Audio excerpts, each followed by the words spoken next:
of the This Board of conference Directors will now be recorded. for August 10th at 1 o'clock. Call this meeting to order, call the committee meeting to order. We do have a quorum, and item 3 is public comment. Mr. Caldwell, do we have anyone on the line who wish to speak? Yes, Madam Chair, and just for the point of clarification, I did want to point out that for our quorum, we do have the chair, Director Gloria Gray, participating virtually.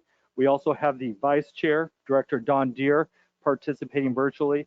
And we also have our alternate here in person. And last but not least, we do have our board president also participating virtually. So I wanted to point that out where everybody was.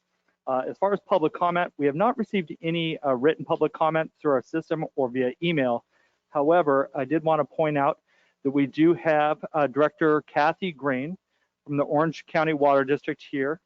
She will be speaking under public comment, and she will be speaking to address agenda item 5A. So Director Green, the floor is yours. You have 3 minutes. Well, thank you. And thank you for providing me this opportunity to introduce myself as a candidate for ACWA's vice president. My vision for ACWA is to embrace its own motto established in 2016, bringing water together, which for me is about unifying ACWA members and working collaboratively with diverse stakeholders to find smart solutions to a myriad of challenges we are now facing, from constituents of emerging concern to improving the Delta, headwaters protection, wildfire prevention, the human right to water, SGMA, drought, voluntary agreements, and the list goes on and on. Listening, learning, and working together to address members' suggestions will be a priority for me. As for my qualifications, I have served on the ACWA board since 2016. I am currently on the ACWA's executive committee. I have served as Region 10 chair and am currently vice chair. And I have served on several ACWA committees, including water quality, energy, and state ledge. I would bring a broad range of experience to the ACWA vice president role with over 10 years as a board member on the Orange County Water District, serving as board president and vice president. My experience extends beyond water, though, and will serve me well in my role as ACWA vice president. I have served 2 terms as mayor of Huntington Beach, in addition to serving on the city council, as well as various city boards, commissions, and committees. I'm a registered nurse and hold a law degree, and it's been my privilege to address public health and safety, as well as environmental issues. I look forward to connecting with each of you, and I'm happy to answer any questions you may have now or in the future. Please feel free to call or email me, and thank you again for your time and consideration, and hope I can receive your support.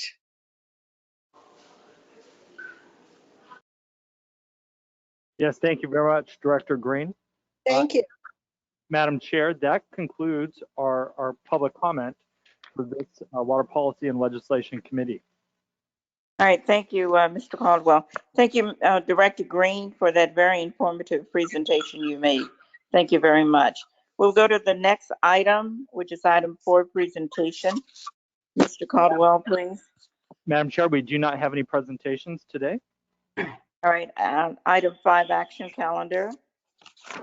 We will go to this item, please, Mr. Caldwell. Yes, for this item, we do have resolution number 07211137, support for Kathy Green for ACWA Vice President. As Director Green just provided a great overview of her credentials and her associations with the Association of California Water Agencies, as well as the Orange County Water District, and of course, the city of Huntington Beach. The board memo that you have before you does provide very specific details as it relates to her background. and there is included a draft resolution for your consideration. With that, staff's recommendation is that the committee support resolution number 07211137, support for Kathy Grain, Vice President. All right, thank you, Mr. Madam Caldwell. President, Yes. President Don Deere, Yes, I'd like to Director move this Deere. resolution to the full board for their discussion. And so rather than voting on it today, pass it on to the full board. All right, and this is the committee. Each board member will have an opportunity to vote on this issue, so we will move it to the full board. And Director Green, thank you for that, again, very informative presentation, great credentials and great comments. So look forward to having you at the full board meeting. Thank you very much. All right, we'll go to item 6, information calendar. Mr. Caldwell, please. Yes, thank you very much, Madam Chair. The next item that we have is our 6A item, our legislative update for July 2021. Though we do have our state legislative affairs and our state matrix at the beginning of this packet, we are very lucky to have both Pete Evich and Jeff Bowman, both highly ranked here at Banskoyak and Associates. We're excited to have them here in person today for the Federal Affairs Committee. And so with that, I'd like to introduce both Pete and Jeff for the Federal Affairs update. Welcome, Pete and Jeff. Welcome. Thank you, Committee Chair Gray. We appreciate this opportunity, and we're going to both provide comments, and Jeff I'm going to turn it over to him. He'll lead off comments for the team, and then turn it over to me, and we'll go from there. Jeff, over to you. Thank you. I appreciate the time today. And we especially appreciate being your voice in Washington, D.C. Very honored to work on your behalf on some of your very, very challenging legislative and regulatory issues. So thank you.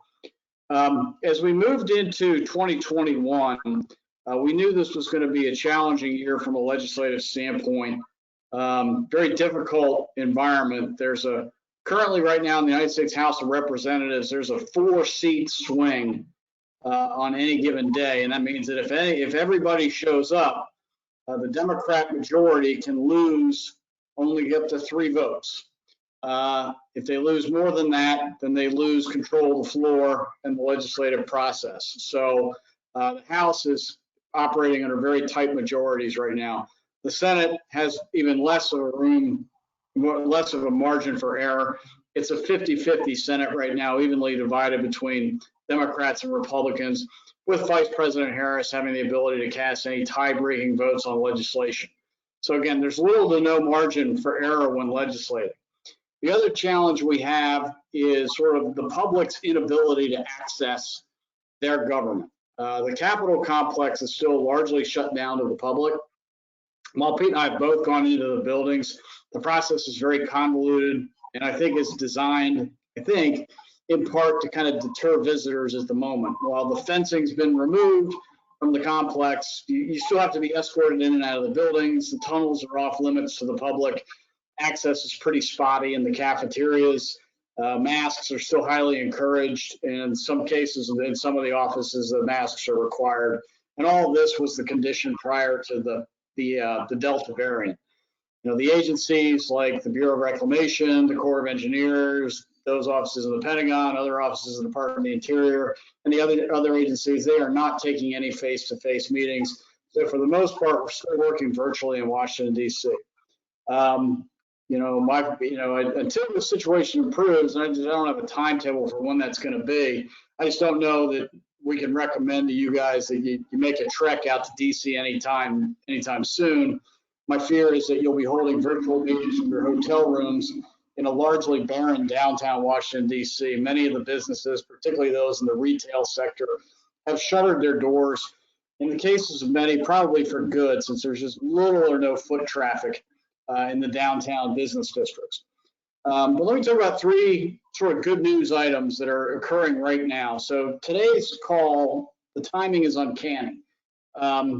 This morning, a little bit after 11 a.m. Eastern Standard Time, the Senate passed by a bipartisan vote of 69 to 30, a bipartisan infrastructure bill, which includes $550 billion in new spending on what I call hard infrastructure programs, including highways, bridges, transit, rail, airports, ports, the electric grid, broadband, wastewater, and drinking water. When you combine this with current spending, the bill is going to provide approximately $1.2 trillion in infrastructure investment over the next 5 years. Now, the bill has not passed the House, so it hasn't been enacted yet. So we still have a couple of hurdles to clear. Speaker Pelosi has said she will hold the infrastructure bill until the Senate passes what's called a budget reconciliation bill, which I will get to in a moment. But it's widely believed that when the Senate moves the budget piece to the House later this fall, that the House will pass the Senate infrastructure bill probably without any modifications, thus avoiding another round of debate in the Senate. Again, this is always subject to change. In terms of West Basin, a couple of interesting nuggets that are pertinent to you guys. One, there's $55 billion in water infrastructure funding, including approximately $25 billion for drinking water and wastewater programs. There's $11.65 billion for the Army Corps of Engineers construction projects, including $200 million for environmental infrastructure. Those are projects like the Harbor South Bay project. Like the annual appropriations process, the Corps will have 60 days to produce a work plan that prioritizes where they'll spend the funds provided to them for this work. But again, since the House is yet to act, that 60-day shot clock hasn't started yet. But we'll begin thinking about an engagement plan similar to our annual appropriations advocacy strategy. And then also the bill includes approximately $8 billion for Western water infrastructure and grant and loan programs administered by the Bureau of Reclamation. Included in that's approximately $1 billion for water recycling and water reuse projects, $250 million for water desalination projects and studies, $400 million for water smart grants, $300 million for the Colorado River Basin Drought Contingency Plan implementation, $100 million for grants to plan and construct small surface water and groundwater storage projects. And then for the EPA, they reauthorize and fund a lot of the expired EPA water programs. They include close to $12 billion for the Clean Water State Revolving Loan Fund, approximately $12 billion for the Drinking Water State Revolving Loan Fund. They fund $15 billion worth of lead service line replacement, $4 billion for PFAS remediation within drinking water systems, $1 billion in funding for remediation of emerging contaminants in wastewater systems. Again, I mentioned the $200 million for the Army Corps of Engineers Environmental Infrastructure Program, and that will hopefully fund things like the Harbor South Bay project. And then I mentioned earlier sort of the two-part requirement in the House that's been kind of outlined by the speaker. So I mentioned part one, which is the hard infrastructure piece. Now I'm going to talk about the social or the soft infrastructure piece. There remains some, because of this second piece, there remains a little bit of uncertainty in terms of how and when the House is going to proceed. Currently, the House is scheduled to be in recess until well after Labor Day. They're not scheduled to come back until September the 20th. Though Majority Leader Hoyer has suggested he could call members back to DC prior to September the 6th, that's Labor Day, to begin deliberations on an infrastructure package. The president has made it clear he wants the infrastructure bill on his desk for signature before September 30th. And believe it or not, Congress may actually hit that deadline. They may meet that timetable. But in terms of what Speaker Pelosi has made clear, she wants to see a $3.5 trillion social infrastructure package that includes things like child care expansion, climate change programs, immigration reform, healthcare expansion, education, tax code modifications, items like this that the president discussed at length during the 2020 presidential campaign. Now, it's unclear when the House will take this up, or even if the House will pass the bipartisan infrastructure package the Senate just passed, or if they'll try to amend it or send it back to the Senate. But until the House, until the Senate sends this $3.5 trillion budget package to the House, the infrastructure package will remain at a standstill. The Senate will take the first step today And later this week, by passing a budget resolution, that'll be a framework, not the entire budget proposal, but a framework. That'll be step one.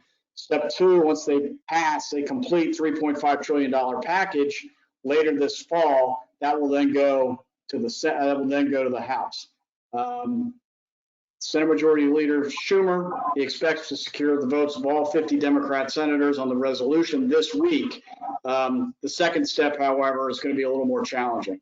So the Senate, the rest of this week, they will consider countless amendments to set up this process known as budget reconciliation, and that will hopefully allow the Senate Democrats, to pass the $3.5 trillion social infrastructure bill later this fall, with only 50 votes and the Vice President likely casting the deciding vote. So the House, again, won't be back to DC until September the 20th, and the Senate, once they conclude their work this week, they won't be back in DC until September 16th. And then I'm going to let Pete go into a little bit more detail on the FY 2022 appropriations process, but particularly specifically how this impacts West Basin, but just a couple of benchmarks for everybody to consider. In late July, the House passed a very large, what's called a minibus appropriations package that includes 7 appropriation bills, including the Energy and Water bill that funds the Army Corps of Engineers and the Bureau of Reclamation. Pete's going to talk more specifically to the Harbor South Bay project and how that fits in, but the House bill contains $20 million for FY 2022 for environmental infrastructure projects within the Corps of Engineers. Last week, the Senate Appropriations Committee passed out of committee their FY 2022 Energy and Water bill, which contains $60 million for environmental infrastructure. Again, like in previous years, this is the sub-account we started to work on the Harbor South Bay project during the annual work plan process. But while progress has been made, the last time Congress enacted all 12 annual appropriations bills on time was in 1996.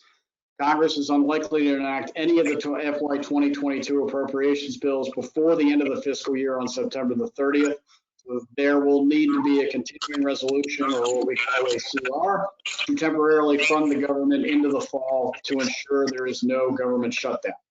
The CR will likely last into the holidays, where typically the smell of jet fumes at National Airport has a tendency to be the elixir for congressional deal making. But we shall keep you guys updated on those developments as we move into September. And thanks to the good work of E.J. Caldwell, Matt V, and Pete Evich. While in previous years, we participated in the Corps of Engineers annual work plan process, and we've had some very good results in working with the Corps to obtain funding for Harbor South Bay. For FY 2022, this is kind of now our contingency or backup plan, since Pete's going to share some of the more positive options we now have at our disposal going into the fall. So with that, I'd like to turn it over to my partner, Pete Evich. Thank you. Thank you. Jeff, Pete, Yes. before you speak, Jeff, thank you for all that information. That was a lot. So I'm going to ask the board members if they have any questions, because you gave us a lot of information before Pete speaks. Sure. Board members, do you have any questions based on what Mr. Bovan's report was? This is Just Director. speak up.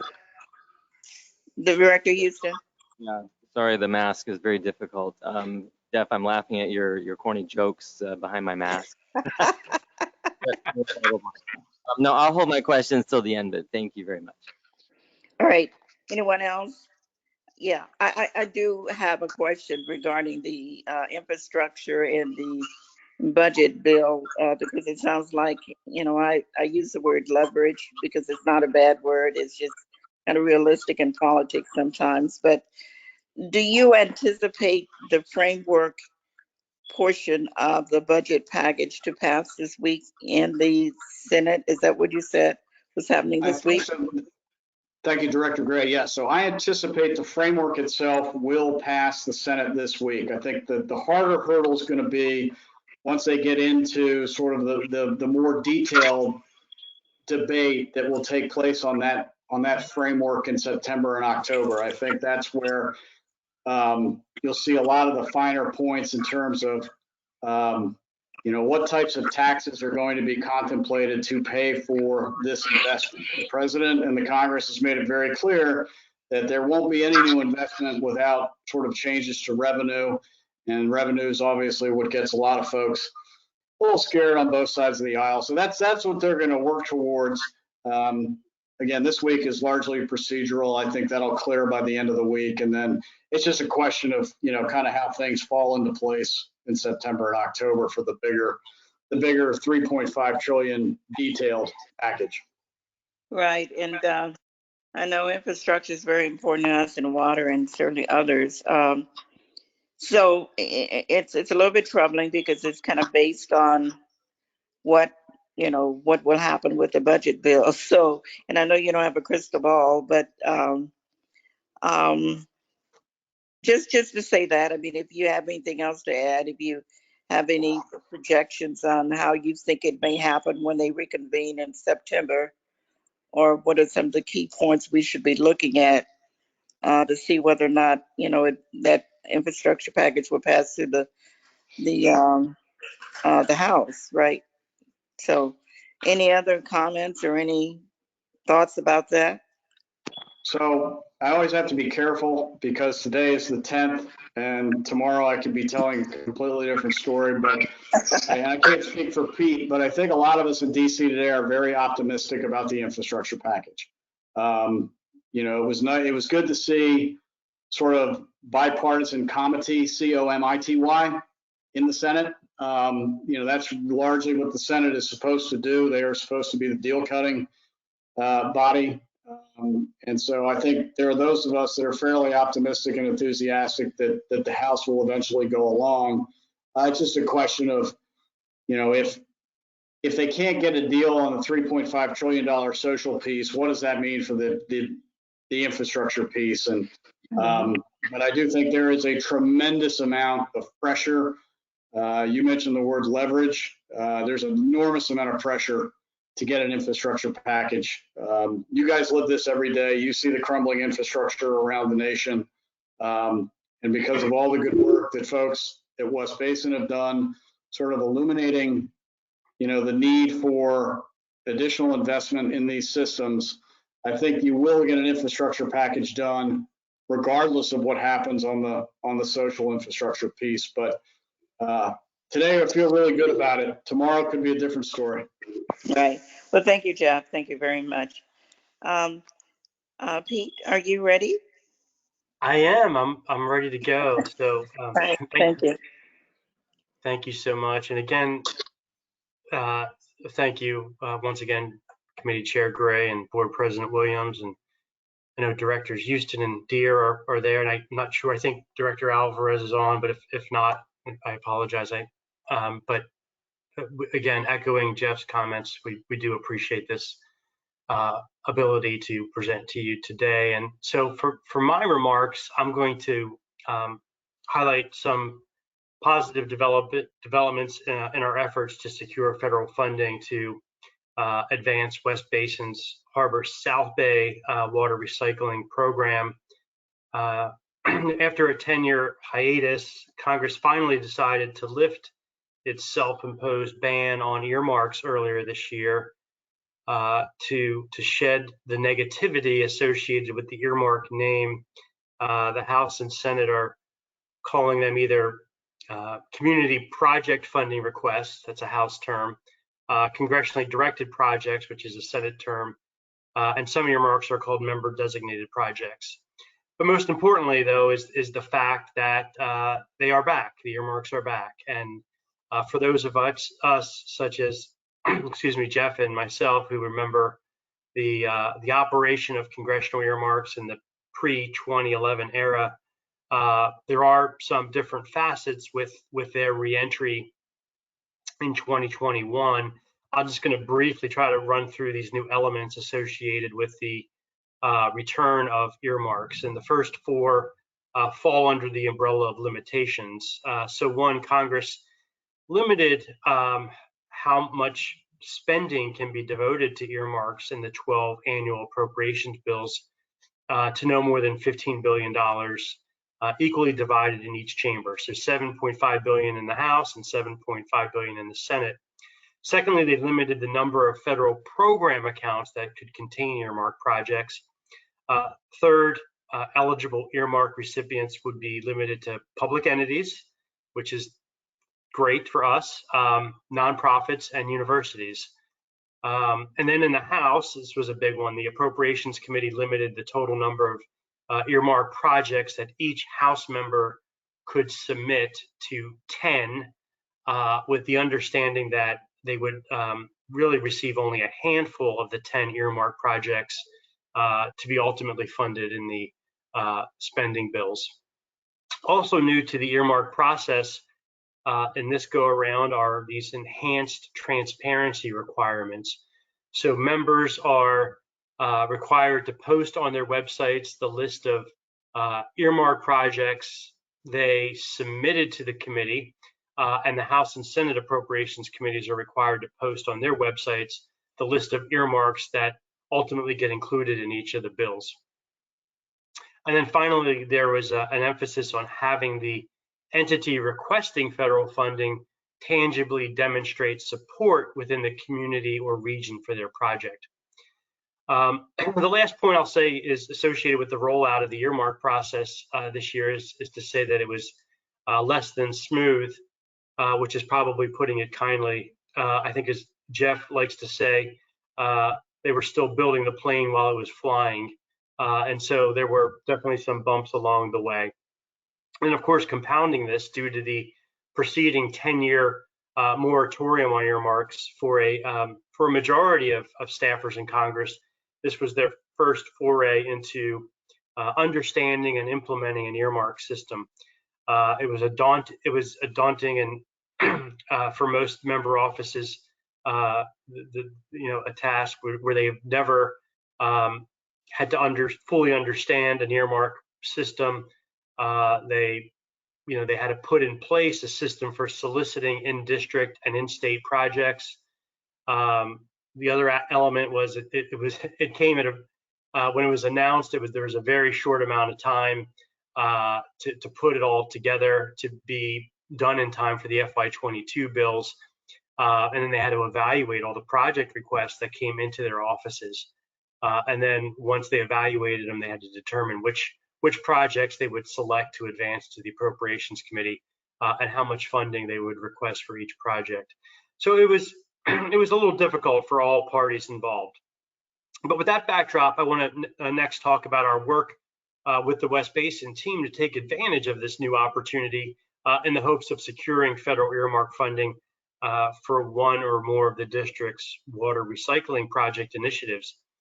As the process unfolded, we learned that construction-ready projects under West Basin's Harbor South Bay Water Recycling Expansion Program would be eligible through one of the few available water-related earmark accounts. As you will recall, Harbor South Bay Water Recycling Project activities have been formally authorized by Congress under the Army Corps of Engineers through legislative efforts we worked with you to achieve in 2018. In addition, certain local water infrastructure projects could also be considered under an EPA-based account, which would be funded through a separate appropriations bill. But that under the Army Corps of Engineers Energy and Water account related to the Harbor South Bay initiative, the two most construction-ready projects West Basin had to go are the North Gardena Recycling Water Lateral Project, which would bring recycled water to a middle school and park in Gardena, and then also the Mills Memorial Park Recycled Water Lateral Project, which would bring recycled water to Mills Memorial Park and Curtis Middle School in Carson. We also submitted the Palos Verdes Recycled Water Pipeline Project for funding under that EPA water infrastructure earmark account I mentioned. So in working very closely with General Manager Caldwell and Matthew Vey, we submitted all the necessary grant-related documentation and paperwork for each project before the deadlines, and then individually briefed the staff of the relevant House delegation offices, as well as Senators Feinstein and Padilla's offices through a thorough briefings of each project submission. Ultimately, in the House, thanks to Representative Maxine Waters, who submitted and championed the North Gardena Recycled Water Lateral Project, $3.79 million was secured for that undertaking and included in the House's FY22 Energy and Water Appropriations Measure. And that passed out of the House on July 27th.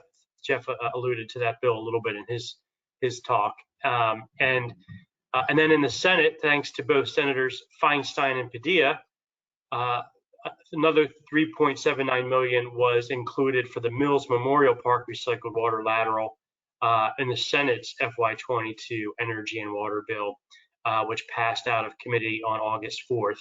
And Jeff also had mentioned that positive action. So in short, the earmark funding in both the House and Senate versions of the Energy and Water Appropriations Bill for the North Gardena and Mills Memorial Park projects puts us on a very strong path for inclusion of funding in the finalized House-Senate compromise version of the FY22 Energy and Water Appropriations Measure. We're still waiting on the outcome in the Senate on the Palos Verdes recycled water pipeline project for the Senate's version of the Interior EPA Appropriations Measure. And that bill has just not been taken up yet on the Senate side.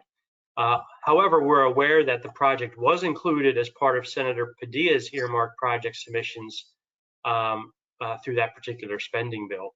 And he requested $2 million for the project. So more to come on that.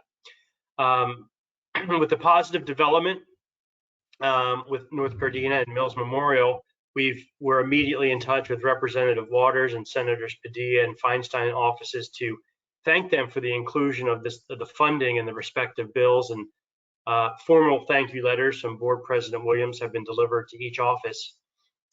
In addition, I'm aware that Director Gray also connected with Representative Waters' DC staffer to convey gratitude and thanks for the Congresswoman's successful championing of the North Gardena lateral project funding. A lot of work on these earmark funding requests and it was compressed in a very short window. And so I would be extremely remiss if I didn't acknowledge, as Jeff had mentioned, acknowledge both EJ and Matt's yeoman efforts to address all the information needs and meeting briefings associated with West Basin's congressional project submissions. We would not have gotten this far along without their work and commitment. And then, just to quickly reiterate what Jeff had mentioned in regards to the energy and water bill and the appropriations bills, the outcome of a final bill is far from uncertain. The 50-50 divided Senate has resulted in a lack of agreement on what's called a top line number for all of these bills. And then we also anticipate there'll be some difficult impasses to getting some of these bills through over some contentious policy riders, which will sought to be added to those pieces of legislation. If there is an unfortunate scenario where this year's the FY22 appropriations bills are delayed or pushed into next year, there are other contingencies for securing federal funding of West Basin's recycled water projects. And Jeff kind of outlined this in his talk, and with the Senate infrastructure bill, if that ultimately goes as it passed in the Senate to the president's desk, Jeff highlighted the $200 million that was in that bill for the Army Corps of Engineers in that particular account for that funds Harbor South Bay type projects. And so should that legislation get enacted, we can vie for funding of North Gardena, Mills Memorial, and Palos Verdes directly through that $200 million made available to the Army Corps of Engineers if that does ultimately present itself, which we're feeling, we're keeping our fingers crossed, we're feeling positive, as Jeff had indicated. And then, of course, as part of that process, if it is going to be an Army Corps decision, we would be securing letters of support from West Basin's congressional delegation to the Army Corps leadership. And really, moreover, through the earmark listings, the Army Corps of Engineers is now fully aware of the strong support within Congress for the Harbor South Bay projects, because they saw in the House and Senate bills that $3.8 million or so included in the House bill and the Senate bill for those projects, and that they definitely noted that and the support. So we could see a scenario where we get funding for that those projects before the appropriations bills are finalized. But anyway, I don't want to make things too complicated. Really, just we're trying to underscore to you that we're examining all potential avenues at the federal level to secure funding for West Basin's recycled water project priorities. Moving along really quickly, I'm going to try to briefly move through just a few other topics and issues of note. Last week, Senator Feinstein introduced an amendment to the bipartisan infrastructure package, and that amendment we commonly known as the Water Conservation Rebate Tax Parity provision. This has been a long-standing effort to exempt from federal taxation the rebates that homeowners are provided by water utilities for undertaking water conservation measures, such as replacing grass for low water use landscaping. And while the Feinstein Amendment did not get considered for a vote, we understand that provision and this effort could be included in the $3.5 trillion budget and tax package that Jeff was talking about, that's now starting to advance in the Senate this week, and will take more particular shape and detailed form sometime in September or October. Also included in the Senate bipartisan infrastructure package is language which authorizes a pilot program to award grants to community water system operators to assist low-income households so they can maintain access to drinking water and wastewater services. Through the authorization in the bipartisan infrastructure bill, up to 40 grants could be awarded to eligible entities that serve disadvantaged communities. While direct funding for this low-income ratepayer assistance program is not included in the infrastructure package, funding for this initiative could be on track for inclusion in the soon-to-be considered this $3.5 trillion budget package. So we're going to be keeping our eyes open for funding for the low-income assistance program in that larger bill as well. So more to come on that. I also wanted to make mention that in late July, the Biden administration released a draft guidance which details how federal agencies should begin the process of ensuring that at least 40% of the benefits from federal energy and environmental spending reaches disadvantaged communities. This is known as the Justice 40 initiative. The framework does not spell out or define who counts as disadvantaged or what a benefit means. The administration has stated that those details will be sorted out in time, with the public having the opportunity to weigh in on those issues. The administration named 21 federal programs that will pilot the Justice 40 initiative, covering climate, energy, transportation, housing, workforce training, pollution cleanup, and water infrastructure. So federal agencies will have between 60 and 150 days to submit plans to the Office of Management and Budget for those programs covered. So we'll be sure to keep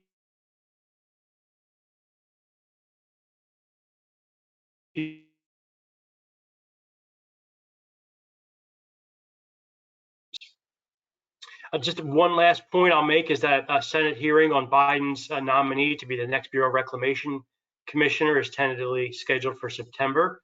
The nominee, Camille Touton, was named lead deputy commissioner on January 20th and has been performing the duties of an acting commissioner. Jeff and I worked with Camille, who spent several years as a Capitol Hill staffer and at the Department of Interior during the Obama administration. She has wide support amongst the Western water community, and her nomination is expected to be approved by the full Senate sometime this fall. So as Jeff had alluded to, and I'll say it's been a busy past 7 months in Washington, and obviously there's other more relevant water-related issues and developments, but with that, I'm going to conclude my remarks and our collective remarks and open it up to questions that you have. And then, of course, anything that we didn't cover in our talk today, we'd be happy to comment on anything contained in our current report, as well as issues of interest that may be highlighted in some of our prior reports. So thank you all very much, and I'm going to turn it back over to you. Thank you, Pete. Thank you very much for that comprehensive report. Are there any questions from the board members? Director Houston? Sure, this is Director Houston, and thank you both Pete and Jeff. And I really probably have just a couple, comments. I don't know if I have any questions. I think I have one question, but I just want to say, first of all, thank you very much for all the work you're doing representing us, and even when you're sitting here giving us these reports, and we don't know the minutia that goes into all the requirements that you guys handle, as well as our staff. And so I just want to, thank you for that, as well as our own staff, as you already acknowledged as well, because there's just a lot behind the scenes that happens that we don't get involved with day to day, and yet you're doing it on our behalf. So I just want to say thanks, and that does not go unnoticed. On news of today, I was extremely excited personally, of course, when I saw that breaking news that bipartisan bill got passed through the Senate. That was just like, wow, for once, this is the type of thing we should get done, we should get accomplished. So that was really very, very, very gratifying, if you will. And I do hope that part's successful, and we'll see how the other bill plays out. But that bipartisan thing, it just it gave us all a little bit of hope that some things still work. And I was watching one of the news programs last night, and there was a commentator that said, the world's watching us too, and the world sees that unfortunately right now our democracy is so divided. And so at least there's a little bit of a glimmer there for us. The Capitol complex being closed, I totally understand it. We all know that it's like we take 2 steps forward and 1 step back right now across our United States. And I don't anticipate getting to DC or even Sacramento anytime soon, but that we're obviously able to work virtually and make these things happen. And so hopefully maybe in the spring things will have changed, but we'll see what happens. 2 more items here. Thank you for the update on the earmarks. Whatever they want to call them these days, but it was quite fascinating to watch that. And I even saw locally with a number of our members as they solicited out to our region, asking for requests. I knew on our side, we got you guys helping handle that, but I'm very, very glad to see that went through. And I know that some of my colleagues helped as well, with Congress member Waters and some of the other members in our delegation. And also very grateful to both Feinstein and Padilla, our new senator, for his support of West Basin projects. I know you guys are really instrumental in getting his staff up to speed, so appreciate that. And my last but not least thing here is, Mayor Garcetti, of course, is being nominated to potentially be the ambassador to India. I'm just wondering if you all are aware of any timeline on when a vote on that might happen. And other than that, I have no other questions. I think it's a very thorough report in this board letter, but glad to have you guys here, even virtually, to update us. But let me know what you think on this Garcetti timeline. Thank you. Thank you so much for that feedback, Director Houston, and we appreciate that. And as Jeff mentioned, we do feel honored to represent West Basin here in DC, and so we've been enjoying it. It's the staff has done a great job, as we mentioned, but we also are excited about the bipartisan infrastructure package, as you had echoed, and we share that. I do think it's been, before the Delta variant spike up, we were, looking at maybe potentially seeing the Capitol visiting policy open up in the, after Labor Day, but this summer kind of changed. Late summer changed that probably dynamic, and so it's still unclear. But I do probably think that timeline is right. I mean, people can, as Jeff mentioned, you can come back. A lot of staff are working at home. Some work flex. They go in, they come back. But I do think on balance for us, probably for an in-person and to fly in and that kind of trip, it would probably behoove us to wait for the visiting policy to open up and spring, like we gotta hope that by next year in the spring we're going to be ready to go and we could see each other's faces one-on-one again. I unfortunately have to see if Jeff knows anything about the timeline on Mayor Garcetti. I mean, we've seen that, but I haven't seen how that's gone. Whether the Senate Foreign Relations Committee has yet to hold a hearing on his nomination, or if that's even something they need to do, Jeff, or what do you know, Jeff? Yeah, the latest? so the nomination was provided to the Senate on July the 9th. And while I'm not seeing any showstoppers with Mayor Garcetti, it is a high profile position. And because of that, we talked a little bit about leverage and pressure. Because it is a fairly high profile job for the nation with a high profile mayor who has a national profile, I can see some leverage being exerted on this. There isn't anything scheduled at the Senate Foreign Affairs Committee on nominations. They did have a hearing on some nominees late last week. Garcetti was not among them, so this is probably going to play out over several months. Just by way of sort of reference, Mike Connor was nominated the Assistant Secretary of the Army for Civil Works in the spring. He likely won't be confirmed until September at the earliest. So these things do drag a little bit, but I think what we can commit to you is that as this develops over the next few weeks, we'll let you know when Mayor Garcetti's nomination hearing is taking place, when his committee vote is taking place, and when we expect sort of Senate floor action. I do not anticipate this will occur before Labor Day. I don't think that'll occur this week. It looks like probably pushed into September or October. Okay, thank you. Thank you both. All right, any further questions or comments? Jeff and Pete, again, thank you so much for what you do on behalf of West Basin.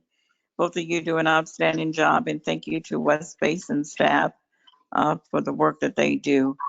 We look forward to seeing both of you in person and continue with the good work that you do. And so thanks again for being here today. Thank you so much, Committee Chair Gray. We really appreciate it, and we're looking forward to seeing you in person at some point. And if anyone ever needs anything, you know how to reach us. And so we look forward to staying in touch, and hopefully some more good news is on the horizon. So thank you once again. All right, thank you both. EJ, is there anything else? Madam Chair, if you don't mind, and I know we've talked a little bit about this before, but I want to just very quickly say that Pete Evich and Jeff Berman have done above and beyond what staff has expected. So I do want to say thank you to both of them. Obviously, our board, all of you have done an excellent job of just keeping on top of this issue, which has allowed us to be in the position that we're in. I also want to put a special shout out to Matthew Bay, who's on the call today, really leading the effort from staff's perspective. Barkev Mazurlian, who has the day off, but I want to recognize him working with his team of engineers, Wendell Johnson as well. Without them, we wouldn't have the information that we did to present to all of those members of Congress. And then our finance team, obviously Margaret Moja and Marianne Rexford and the entire team. So this really is what you call the total team effort. And if you would have said that we would be in the position that we're in right now with potentially 3 projects in the mix, I would have been thought you were crazy, but here we are, and it really is due to so many people. So I want to say thank you for that. In terms of the legislative update, I do just have a very brief update on the state side from our state lobbyist, Nima Poppins Associates, and I'll transition into that. Most of you are aware that on July 15th, the California legislature did break into their summer recess. So they are actually out of action until August 16th. So we have this kind of moment of a break where we can kind of allow the dust to settle and see exactly where we are. And our state legislative update begins on packet page 9. And I think for most of us, the big discussion right now is related to the recall campaign. You're aware that there is a special election related to the recall. I believe it's on September 14th. And really the talk of Sacramento and within the newspapers is really within that polling data, because we've been closely tracking everything. And it started off obviously with Governor Newsom miles ahead. It didn't look like he was even touchable, but recent polling has been conducted. It is noted in your board packet. It's in the second paragraph there, with 51% of those asked agreed that they would vote to remove Governor Newsom from office versus 40% who said they would vote no on a recall. And for those of you who don't recall, going back to your, you don't have to go back in California history to look at a recall election. You'll recall that there's one vote to recall the governor, and then a second vote to elect somebody if in which the governor is recalled. And I think that when you see the polling data, the one thing that really pops out is independent voters supporting the notion of a recall by a ratio of 5 to 3. So you couple that with Republicans within this election, and it really balances out. The one key driver here is that there are currently not many candidates, Republicans or otherwise, that are potential candidates that are really driving the issue. And I think you'll notice this in paragraph 4, that talk show host Larry Elder is receiving about 23% support in the recent polls. Now, if there was a viable candidate with a higher percentage of vote, that could really push that recall vote. And so we're closely tracking this. Obviously, Governor Newsom dealing with COVID-19 and several other issues throughout his tenure as governor has really had, I think, some tough issues to tackle. But the one thing that we have seen is that he has taken the Delta conveyance, reduced it down to the one tunnel, but really has worked hard as far as pushing that. Talking about drought, the question is where he is now as far as policy-wise, having that voluntary 15% reduction request out across the state of California. The question is where would he be after the recall, assuming that he's successful as far as retaining office. So we're keeping a very close eye on that. And then there are a couple issues that we expect the California legislature to come back from their summer recess and really work hard on. And one of course is the budget negotiations. You can see that the governor did sign Senate Bill 125 that contained funding for the ratepayer arrearage relief for water utility bills. That's something that's been discussed throughout the legislative session. But negotiations are still underway for an additional $730 million to $2 billion yet to be allocated for drought water infrastructure funding.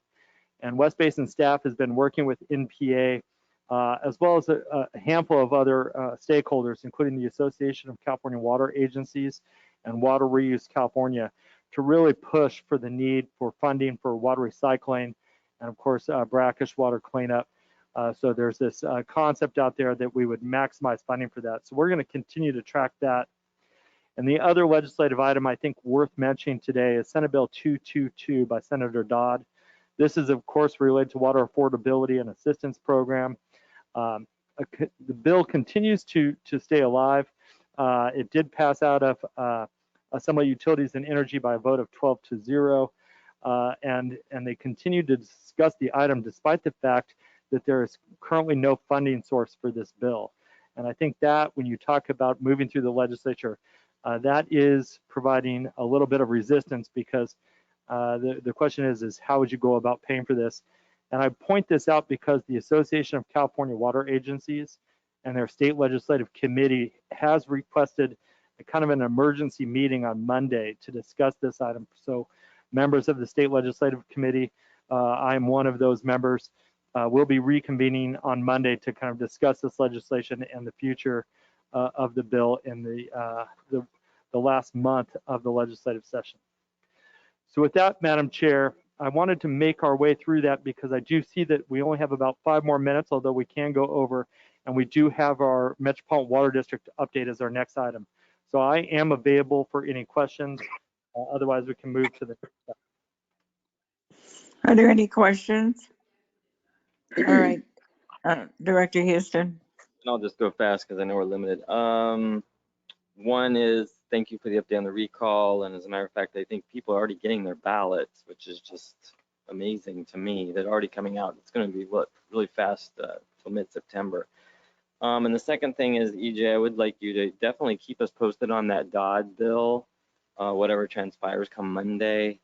And if you can just, maybe email a synopsis or something to the board, because I don't know where it's at 100% right now. I haven't been following it lately, but at the same time, it really interests me and concerns me. I think that they need to do something about the water affordability challenges in the state, and hopefully the majority of the water community will also be amenable. But please keep us posted, and if we need to look at that as a policy issue too. Okay. Will do. All right. And think. Oh well, I'll hold the comment for the end on a scheduling thing, but thank you. Okay, EJ, Mr. Caldwell, please go to the next item. Yes, our last information item is item 6B. It's our Metropolitan Water District update for July 2021. And we do have our water policy analyst, Tammy Hurley-High, here to provide an overview of Metropolitan Water District activities. Thank you, EJ. Good afternoon, Chair Gray, member, Adair, and board directors. So this memo includes a summary of Metropolitan Water District programs. In addition to the July board activities, I will provide a short summary on a couple of ongoing programs of interest, and these include Metropolitan's report from the Shaw Law Group, the Delta Conveyance, the rate refinement, and then their recent board actions. And it will conclude with a brief summary of the current water supply conditions. So with respect to the employee concerns, the Shaw Law Group has presented their final report, and this report was prepared in response to allegations of systemic equal employment opportunity related discrimination, the harassment, retaliation, and other related concerns. And last month, the board unanimously voted to waive the attorney-client privilege and directed staff to post their report of the Shaw Law Group on the website for the public to review. So the Shaw Law Group's investigation focused on Metropolitan's internal practices to identify the sources of employment issues, and their report summarizes additional areas for improvement. And this item was presented during a special Organization, Personnel, and Technology Committee last month. And the executive summary and final report can be accessed on the homepage of Metropolitan's website. Also, Chairwoman Gray and General Manager Haji Khalil sent correspondence to the Joint Legislative Audit Committee, along with local, state, and elected officials regarding the release of the report. Also, I provided a link in the memo how to access the report online at the Metropolitan website. So regarding the Delta Conveyance, the Delta Conveyance Design and Construction Authority Board recently approved their budget for fiscal year 2021-22.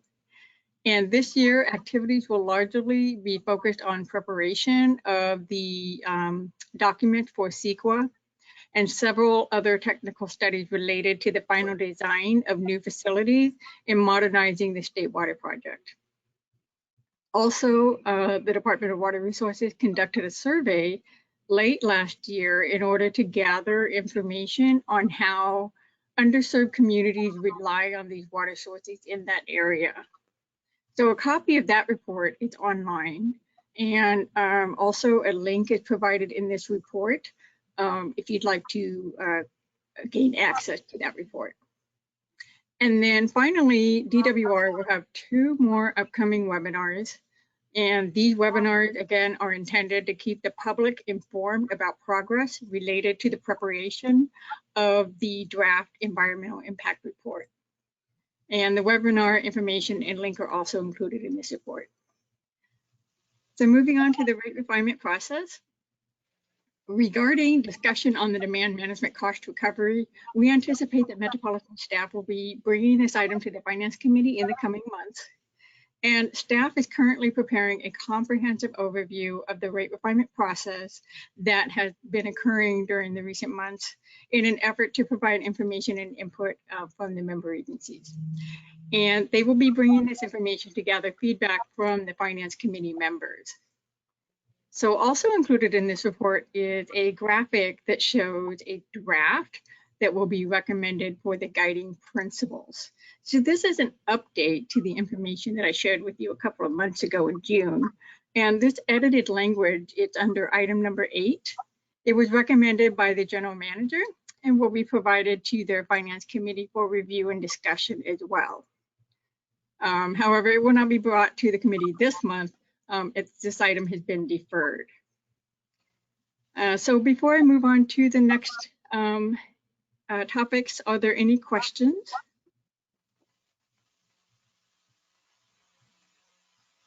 Hearing none, I'm going to move on. I'm sorry. Thank you. I'm sorry, Tammy. I couldn't get unmuted. Are there any questions of the board members? Tammy, I don't hear any. Thank you. Thank you, Chair Gray. So with respect to the board meeting actions, attachment A includes a list of items that were heard last month in July. Attachment B includes a summary of the board member votes for July. And attachment C is a draft list of items that will be brought to the committees and board this month. So moving on to the water supply update. Lastly, included in this report on the attachment, in the last 2 pages are graphics depicting the current water supply condition through July 12th. And on the first page, thank you for pulling that up on the screen. The first page, it highlights the major watersheds in California for the State Water Project, as well as the Colorado River Basin. And if we look at the second page, more detail is shown for a lot of information, specifically for these water resources. And looking at the left side for the State Water Project and Oroville, their reservoir storage, you can see that graphic shows Lake Oroville elevation has continued to decline. And the lake is now at 24% capacity and 34% of historical average. And last week, Lake Oroville set a record low. It's below the previous record low elevation that took place back in September of 1977. Last week, on last Thursday, DWR took the Hyatt power plant offline due to water levels falling near the minimum necessary to generate electricity. So this is the first time that the power plant has been shut down due to the depleted water levels. So regarding drought conditions, according to the National Oceanic and Atmospheric Administration, the drought conditions throughout the western portion of the United States are so extreme, they cover almost 95% of 11 of the western states. And they predict that the drought will likely last through October. And last week, the State Water Resources Control Board approved emergency regulation for the state water contractors and water right holders in the Delta watershed to curtail diversions. And this activity, this will reduce the amount of water transfers that could be available to Metropolitan. So with regard to the conditions along the Colorado River, and looking at the bottom right corner on this graphic for Lake Mead, the level has now declined below the shortage trigger of 1,075 feet. It's currently at 1,067 feet in elevation. The United States Bureau of Reclamation will release their August 24-month study next week, and it is expected that they will also declare an official shortage. So the action to comply with the shortage will become effective January 2022, and will first have an effect on Arizona, Nevada, and Mexico. So while Metropolitan will be able to meet demands this year, they will be able to do this by withdrawing supplies from the dryer storage accounts.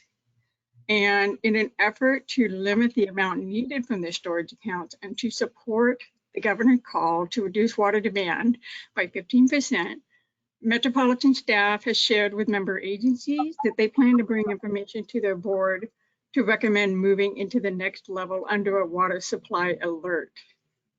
So we will have an opportunity to hear more information about this during tomorrow's Metropolitan West Basin Caucus meeting. And during that meeting, we're going to have a visit from Brad Coffey, the Water Resources Group Manager. He will provide an update as to the steps that their agency is taking with these alerts and to enhance greater water use efficiency. And also, Bill Hazenkamp, the manager of Colorado River Resources section, will provide more information about the interim guideline and the drought contingency plan. So that concludes this report. And please advise if there are any questions. Thank you, Tammy. Are there any questions? Tammy, I don't hear anyone. Your report was very thorough and comprehensive. Thank you very much, Tammy. Thank you Thank again. you. Thank you. All right. EJ, next item. Yes, thank you, Madam Chair. That concludes our information calendar. The next item is number 7 for closed session. We do not have any closed session items for this meeting. And then number 8 is director's comments, future agenda items. All right, thank you. Directors, I'll start with Director Deere. Any comments?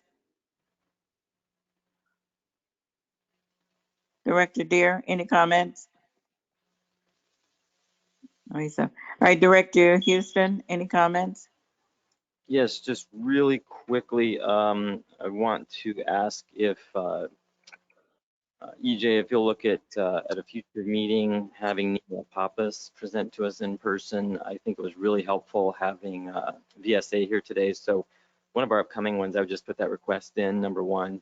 And number 2, I did notice looking at next month's calendar, September, this committee meeting falls during the date of the Water Reuse California Conference, if I'm not mistaken. So perhaps the chair could look at rescheduling this meeting so that doesn't conflict. That's just a request for me. So otherwise, thank you very much. I think it was a really very thorough day of reports. Thank you. All right, is Director Alvarez on the phone? EJ, is he on? He is here in person. Hold on one second. Let me get him on microphone.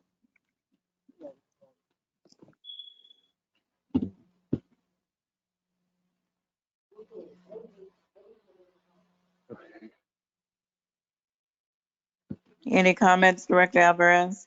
He does not have any comments at this time. All right, thank you.